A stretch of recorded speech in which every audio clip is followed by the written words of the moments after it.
الحمدللہ آج ہم حضرت شیخ سید حافظ و قاری و مولانا محمود آفندی بزرگ قادری چشتی شوروردی قلندری مدنی کی بارگاہ میں حاضر ہے۔ وہ بزرگ جو کہ الحمدللہ سید زادے ہیں، ایک عالم ہیں، اور اس کے ساتھ ساتھ سلسلہ قادریہ چشتیہ، لیکن کیا ہم آپ میں سے لوگ جانتے تھے ان کا اصلی نام کیا ہے؟ جبکہ کہیں اس کے لیے الگ سے کوئی پرچے یا کوئی کاغذات نہیں نکالنے پڑے۔ آپ کی بارگاہ عالیہ میں ہی وہ پورا کا پورا پتھر نسب ہے، جس سے یہ پتہ چلتا ہے کہ سرکار عرب شاہ اس محمود آفندی رحمت اللہ علیہ سلسلہ قادری چشتی سوروردی قلندری، آپ سلسلہ جانتے ہیں کیا ہوتا ہے؟ آپ نے سنا ہوگا کہ مسلمانوں میں 4 امام ہیں، حضرت امام اعظم ابو حنیفہ، حضرت امام حنبل، حضرت امام مالک اور حضرت امام شافعی رحمۃ اللہ علیہ۔ اب یہ 4 امام کیا ہے؟ یہ فقہ کے امام ہیں، یعنی ہم کو نماز کس طرح پڑھنی ہے، وضو کس طرح کرنا ہے، کس طریقے سے جو ہماری زندگی میں جو ہم کام کرتے ہیں تو شریعت اس میں ہمیں کیا حکم دیتی ہے، یہ ہم ان 4 اماموں کو ماننے والے لوگ ہیں۔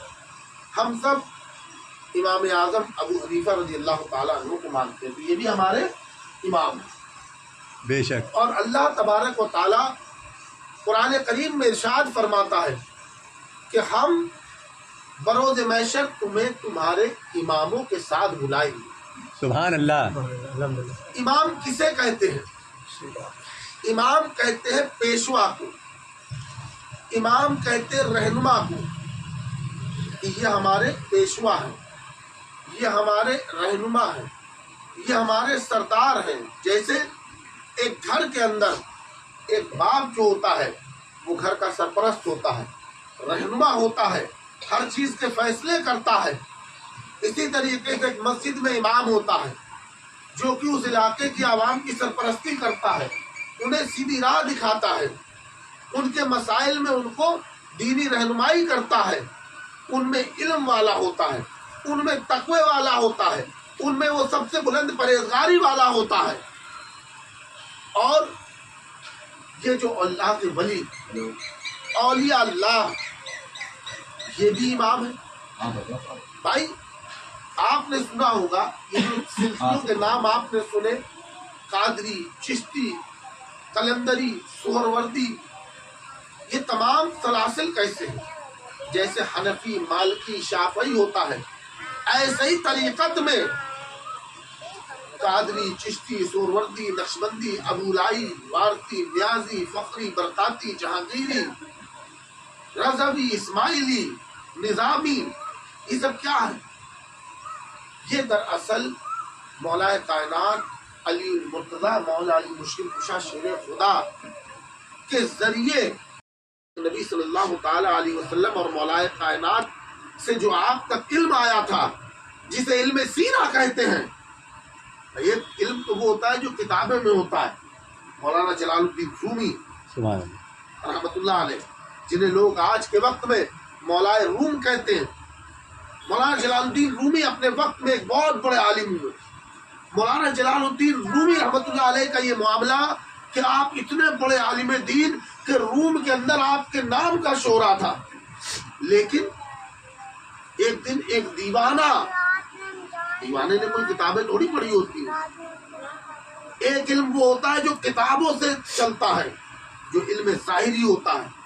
بڑے غور سے سنیے گا، کیونکہ ایک فقیر کی بارگاہ میں ہے، یہاں سے قادری چشتی سوروردی قلندری فیض جاری ہے۔ میں کچھ نہیں بول رہا، یہ بلوار ہے جی بے شک ہماری کیا اوقات بے کے شک بولتے ہیں۔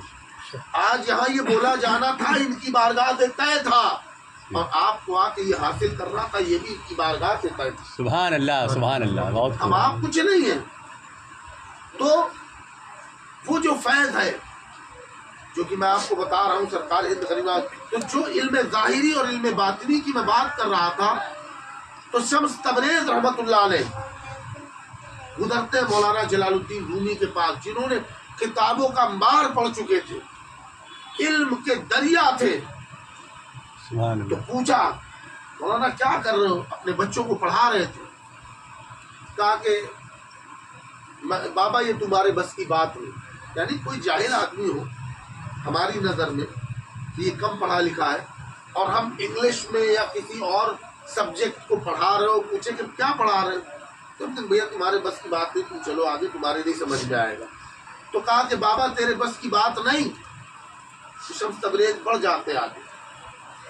مولانا جلال الدین رومی رحمت اللہ علیہ کیا کرتے ہیں، دوپہر کا وقت ہوتا ہے اور کھانا کھانے کے لیے گھر تشریف لے جاتے ہیں.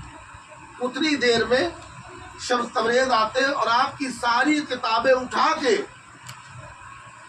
جو تالاب قریب میں تھا اس میں ڈال دیتے. جب لوٹ کے آتے ہیں مولانا جلال الدین رومی تو دیکھتے ہیں تو حیران رہ جاتے. آج کی طرح پہلے پرنٹنگ پریس نہیں ہوتے تھے کہ کتابیں کتاب خانوں میں چھاپی جائے، ہاتھوں سے کتابیں لکھی جاتی تھی سیاہیوں سے. وہ کتابیں ضائع ہو چکی تھی. آپ تڑپ گئے، کہتے بابا یہ کیا کر دیا؟ کہا کیا کر دیا؟ کہا میری پوری زندگی کی محنت کو برباد کر دیا. کہا اچھا یہ پوری زندگی کی محنت برباد ہو گئی؟ کہ ہاں. شمس تبریز تالاب میں اترتے ہیں، ایک ایک کتاب کو اٹھاتے ہیں اور اس پہ ہاتھ مارتے ہیں تو اس سے غرض نکل رہی ہے، اور کہتے ہیں یہ پکڑ. سبحان اللہ. سبحان اللہ. بہت خوب. بہت مولانا خوب. جلال الدین رومی رحمت اللہ علیہ حیران کہ پانی میں کتاب چلی گئی اور اس کے بعد اس سے غرض نکل رہی ہے. کہتے بابا یہ کیا ہے؟ تو آپ فرماتے تیرے بس کی بات نہیں. تو آپ سوچتے کہ میں نے تو اتنی کتابیں پڑھی، ایسا علم تو میں نے کہیں نہیں دیکھا. سرکار عالم فنا وارث بیا رحمت اللہ علیہ ایک بار ایک اپنے مرید سے کہتے ہیں کہ تجھے شیر دیکھنا؟ کہا حضور بالکل دیکھنا. کہا چل میرے ساتھ. اپنے حجرے میں لے جاتے ہیں، ایک حصار کھینچتے ہیں، اس کے بیچ میں خود بیٹھ جاتے ہیں اور نعت علی کا ورد کرنا شروع کرتے ہیں. تھوڑی دیر بعد ایک نور آتا ہے. سرکار واہ واہ واہ. سبحان اللہ. بہت خوب. بہت خوب. اور جیسے ہی وہ نور ختم ہوتا ہے تو دیکھتا ہے وہ مرید کہ وارث پاک کی جگہ ایک ببر شیر کھڑا ہوا ہے. سبحان اللہ. سبحان اللہ. کہ وہ بے ہوش ہو جاتا ہے. جب ہوش میں آتا ہے سرکار عالم فنا وہاں پر آرام فرما. پوچھتے حضور یہ کیا تھا؟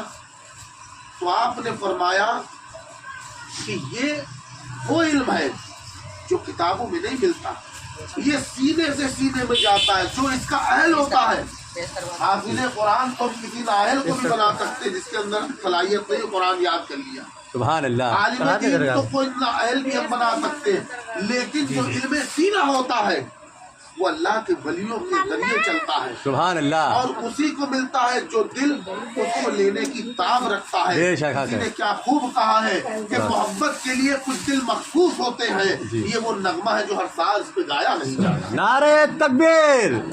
نعرہ رسالت. سبحان اللہ. گایا نہیں جاتا. تو کہنے کا مطلب یہ تھا کہ اللہ والے ہیں، ان کے یہاں سے آپ چاہے دین لے لیجئے، چاہے دنیا لے لیجئے، اور چاہے دونوں لے لیجئے، سب ملتا ہے ان کے ہاتھ سے. تو جب آپ یہاں آئے اپنی دنیاوی مصیبتوں پریشانیوں کے لیے تو اللہ کی بارگاہ میں دعا کریں کہ سیدنا عرب شاہ رحمۃ اللہ علیہ کے حفظ و برکات کے سب کے اللہ آپ کی دعاؤں کو قبول فرما لے اور ان کے وسیلے سے آپ کی تمام تکلیفوں کو دور فرما دے.